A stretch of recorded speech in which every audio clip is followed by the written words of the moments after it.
Thank you, Jimmy, and thank you, Mr. Secretary, for joining us this morning.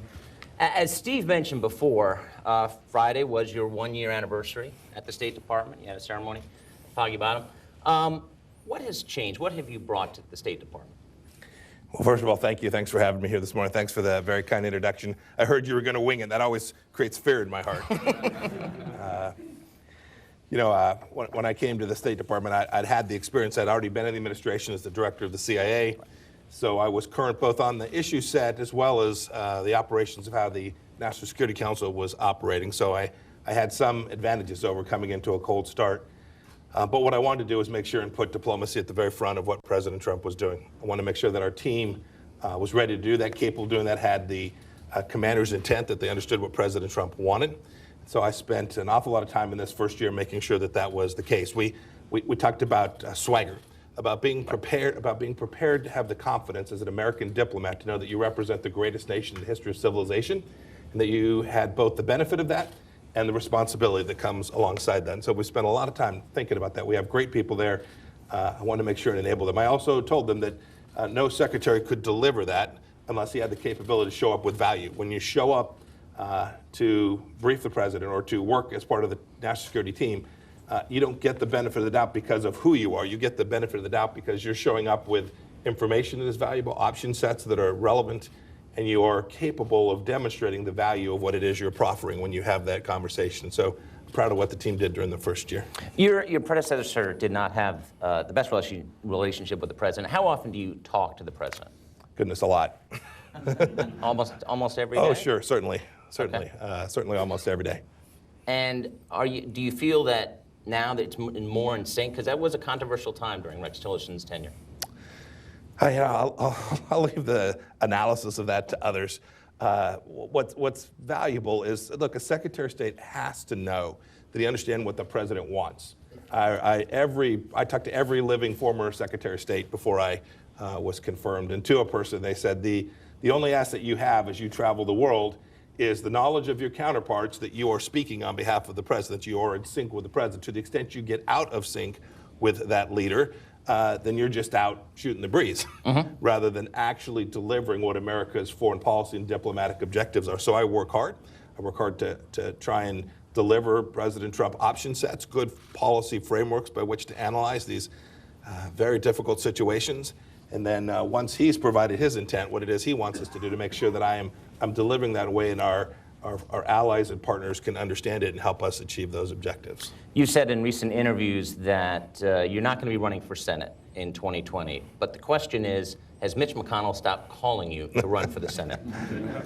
You know, on behalf of my ethics advisor, look, I'm going to stay here as long as President Trump will allow me to continue to do this job. It's been an enormous privilege to serve as America's chief diplomat and to try and deliver on behalf of the 90,000 State Department employees all the great work that they do. It was reported that North Korea billed the United States $2 million for hospitalization of Otto Warmbier. Is that true, and was it paid? I think President Trump made clear no time in this administration have we paid for any hostage to be released, and we have no intention of doing so. We've been very successful at this approach. The previous administration took a different approach, and we think this is the right policy. We think it's the right policy for the United States long term. We think it creates disincentives for terrorists and criminals and others to take innocent Americans and hold them, and it has proven also not to be a roadblock to us being successful. I have a team led by Ambassador Robert O'Brien. We're working so diligently to work against every one of these problem sets. I get briefed at least once a week on the status of every American that is wrongfully detained, the progress that we've made, and what it is we're going to do forward to try and get them back. I had an incredible privilege. I got to meet with the families of many of them now 2-3 weeks back. I also had a chance to meet with those who'd been detained back in 1979 in our embassy in Tehran, many of them. It's truly remarkable to see the consistency over what is now 40-on years about if we get American policy right, how we can reduce the risk for Americans traveling abroad to be wrongfully held. North Korea, North Korea has said they want you out of the talks. Is that any chance that happens? President gets to decide that. We don't get to decide who my counterpart is, and President Trump gets to decide who will represent America. I still have the con. Okay. That's a good way of putting it. You've said recently there will likely be a third summit with North Korea.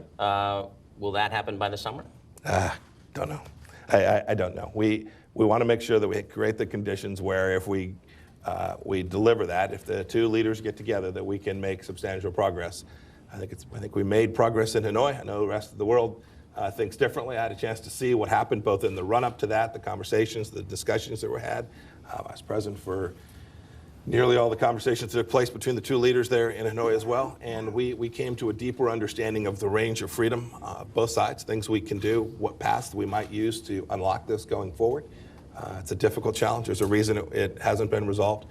And we're confident that as we continue to apply the economic pressure to North Korea, that we'll get another opportunity to unlock and get North Korea to denuclearize. You've seen my team travel to Moscow, to Beijing, to work with our allies in Japan and in South Korea to build out a coalition to support the global coalition to put these sanctions on to try and unlock this. The Mueller report, one of its conclusions was that Russia tried to seriously influence the 2016 election. Should the Obama administration done more? Yeah, sure. Of course. The Russians interfered. It happened in the run-up to the election in 2016. Of course. They should have done everything they could to prevent it. I don't want to go back and revisit and critique. We have the mission now to make sure this doesn't happen in 2020. We've been working diligently. I worked as a CIA director on the efforts to prevent not only Russian interference. This often gets because of the nature of this city. This gets reduced to this little tiny notion that it's just Russia and it's just election interference that proves the challenge. The threats are much broader. It's not just to our elections, it's to our infrastructure, it's to our telecommunications networks, it's to our financial systems. We have a duty to protect that, but not just from the Russians either. The Chinese are active, the Iranians are active. We have non-state actors that are also active trying to undermine the very sense of Western democracy, not just here in the United States, but all around the world. We worked hard to protect elections all across Europe as they have taken place in 2017 and 18. We'll keep doing that as we move forward. So this problem, which often comes to a soundbite or a chyron or a headline in your newspaper, is a much deeper challenge and one that President Trump has directed us all to be incredibly focused on. So is it fair to say that Russia is still a threat to American elections? Sure, of course. But it goes without saying, they were a threat to our elections in 1974 too, right? And they interfered in our elections in the 80s. The fact that this town seems shocked by the fact that the Russians don't care for us, in that case the Soviet Union, I find stunning. I find stunning because this is reported, it's in books, you can see the Russian efforts over an extended period of time, and we should expect in 2050 the Russians will be added still. Have you communicated or will you communicate to all the presidential campaigns of what they should do if they're contacted by a foreign entity? Not my job. Right? Whose job is it? The FBI would have responsibility for that. Okay. The FBI will take the charge to make sure that we perform our counterintelligence function appropriately and properly. Do you think, Rudy Giuliani said recently there's nothing wrong with taking foreign information in a presidential campaign. Do you agree with that? I don't have anything to say about that. I'll let the White House and Mr. Giuliani speak for himself. We should, having said that, we should all be cognizant of the sources of the information we receive. We should be cognizant when we receive dossiers to make sure that they're right, that we have validated information before we report on it. We should always, every one of us has a responsibility to make sure that the information that we provide, the information we receive is truthful, accurate, and creates real value for wherever place we find ourselves, whether it's at the State Department or the work I did as the director of the Central Intelligence Agency. We each have a duty to do that. Do you think the media and election entities should not use stolen or hacked material? I'll leave that to others. Okay. Yeah, I got lots of challenges. Open Skies Agreement. This is an agreement that the big lobbying battle in town on this, and the Trump administration is credited for striking an agreement last year. But there are U.S.-based airlines saying it's not working, and they've cited the economy and possibly jobs loss. It needs to be revisited. Some in Congress have pressed you on this. Is the Trump administration going to revisit this agreement in any way? We are constantly, I know the issue well. I've worked on it personally. I've spoken to, I think, nearly all of the U.S. carriers. I had my Qatari counterpart in town last week, if I remember the timing right. We spoke about that issue with him.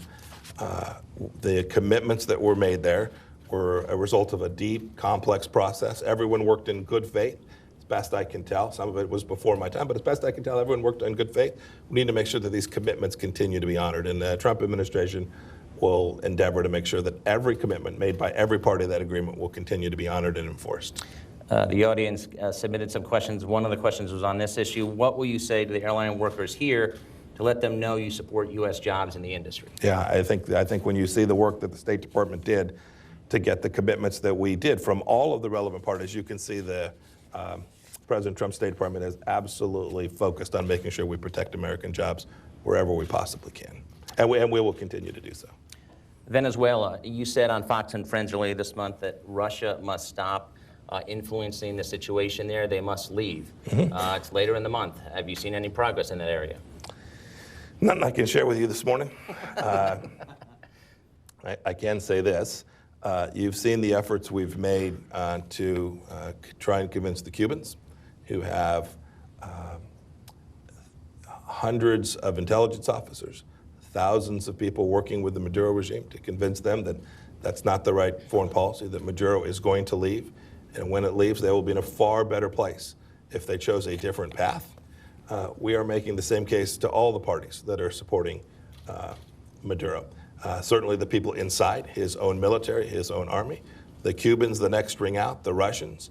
But if you've been watching the news, the Iranians are providing support in Venezuela today as well. The Chinese, too, could do more. They could recognize the National Assembly and its the chosen leader of Venezuela, Juan Guaido. There are many efforts at the State Department to restore democracy for the Venezuelan people. It is an imperative. It's in our space. It's here in the Western Hemisphere. The opportunities in South America are enormous. We've seen the shift to freer economies, more democratically elected leaders.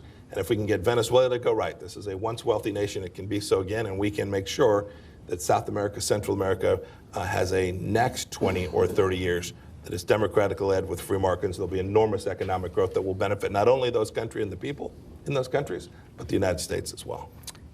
Do you believe he will be ousted this year? Are you seeing progress in that area? I don't do timelines. Okay. Journalists love timelines. Yeah, I don't do timelines because you won't give me any credit when we beat it. That's fair. That's fair. But what about on the ground? Has there been progress made, at least in that direction? That's what you're pushing for. Yeah, yes, I absolutely think there is. I think we see leaders inside of Maduro's inner circle now trying to figure out what the golden ticket looks like.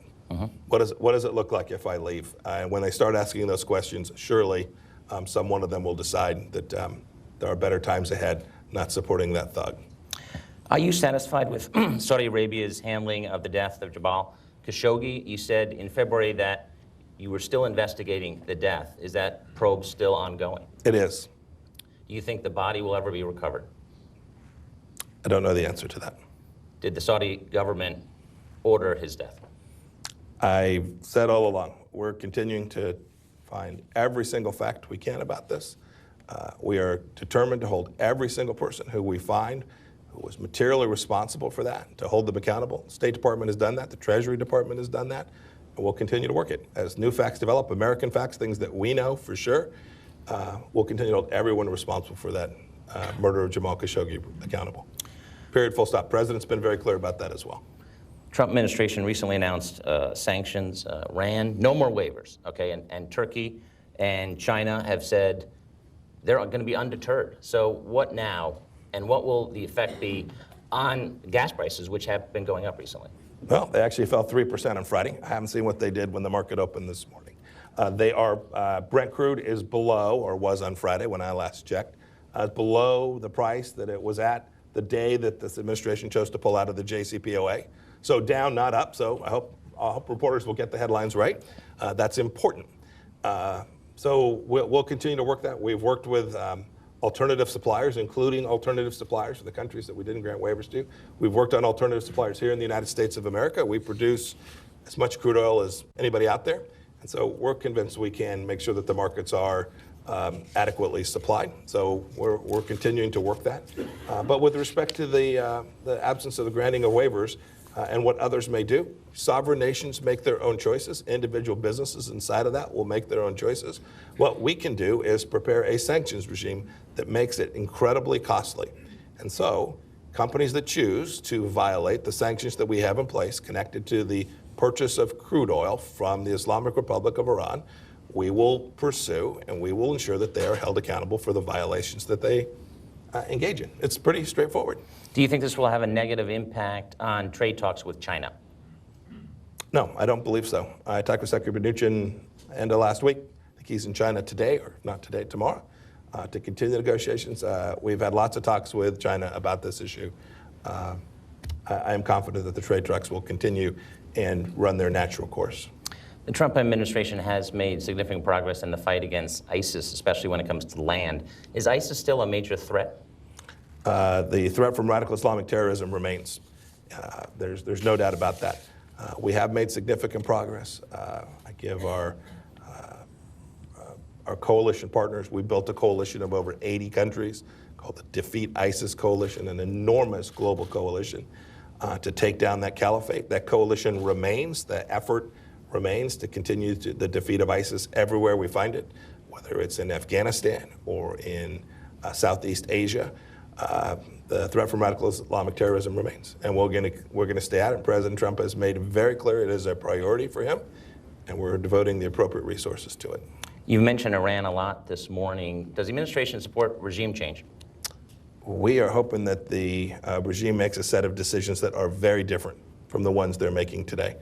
It's interesting, Bob. I laid out almost a year ago, back in May of last year, 12 things. Right.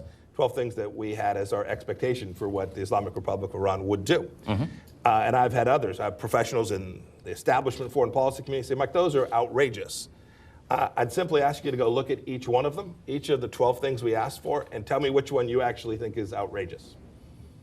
We're simply asking Iran to behave like a normal country, right? There's simple things like don't kill people in Europe. Don't conduct assassination. Is that outrageous? Is it outrageous to say that, no, you shouldn't support Shia militias in Iraq to try and destabilize the Iraqi government so the Iraqi people can't have an independent sovereign nation of their own? Is it outrageous to ask the Iranians not to continue to sow the strife in Lebanon by underwriting Hezbollah? If you stare at each of them, they're not much different than we ask of the Dutch, right?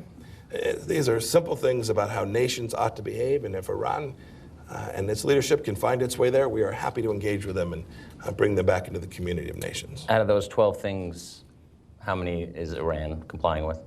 You know, I'd have to go back and look. My guess would be 0. Okay, that's what I thought. Afghanistan, which has been called the longest war, what is the goal there? What is winning? Are we winning in Afghanistan? President Trump's laid out a very clear goal with respect to our South Central Asia strategy.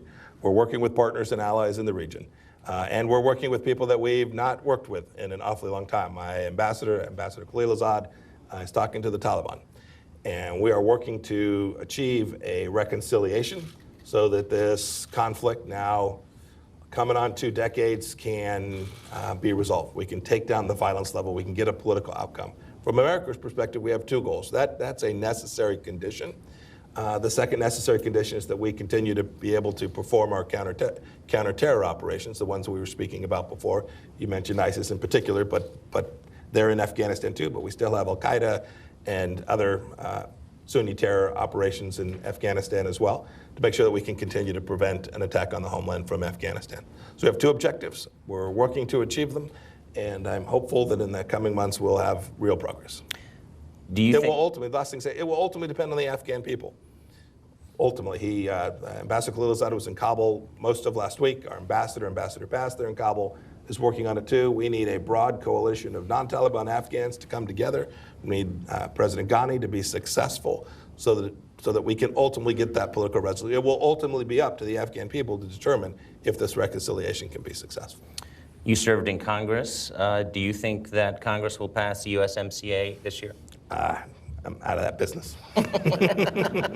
I will say this, it has a national security component to it that I care about deeply, and so I will be working members of Congress to convince them that this is the right path forward for for Canada, for the United States, and for Mexico to get this right and to support this agreement is the right thing to do for our national security relationships with those two countries as well. And so while I won't predict how members of Congress will vote, I will work to see that they support the administration's objective of getting this agreement across the finish line. Cuba and the Major League Baseball Association had an agreement that the Trump administration basically scrapped, allowing Cuban players to join the professional ranks. Why did you do that? And don't you think that some players are going to come anyway, which they did before this agreement was there, and possibly risk their lives? Well, I won't predict what players will choose to do or not do. They'll each get to make that decision on their own. We made this decision because we had monies going to bad actors in Cuba, and that's not good for the Cuban people. It's that simple. Mm-hmm. Congress recently passed a Yemen resolution. Trump, the president, vetoed it. Lay out kind of what the situation is there, and what is the future of U.S. military forces? So complicated, longer answer, but I'll try and do it in just a minute or a minute and a half. You should know that often not discussed is that the United States has an enormous effort to take down al-Qaeda in the Arabian Peninsula.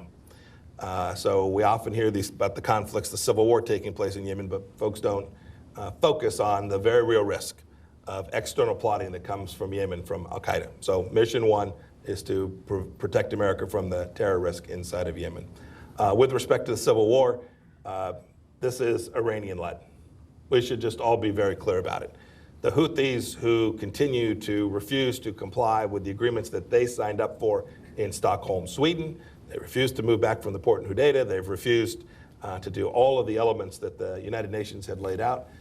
It's because, very clearly, it's because the Islamic Republic of Iran has chosen to direct them to do that. You can see it with the missile systems, the hardware, the capabilities, now UAVs. These aren't Houthi indigenous weapon systems. These are systems that have been smuggled into Yemen from Iran. And so the Saudis, who have had missiles fly that could have hit you, see, there's folks here who are in the aviation community. Airplanes flying through King Khalid International Airport in Riyadh are at risk, and the United States has an obligation to protect our citizens. So the support that we're providing to the Saudis as they attempt to engage these dangerous missile systems is in America's best interest. I know there are many senators, many on Capitol Hill, who disagree with me, but the people who were the happiest when that resolution passed were Qasem Soleimani and the Ayatollah. There's no doubt about that. When they see the United States shrink away from this challenge that puts United States citizens at risk, they think they've achieved a victory. We have run out of time. Thank you, Mr. Secretary, and please thank the Secretary for joining us this morning. Thank you all very much. Back to Steve. Thank you.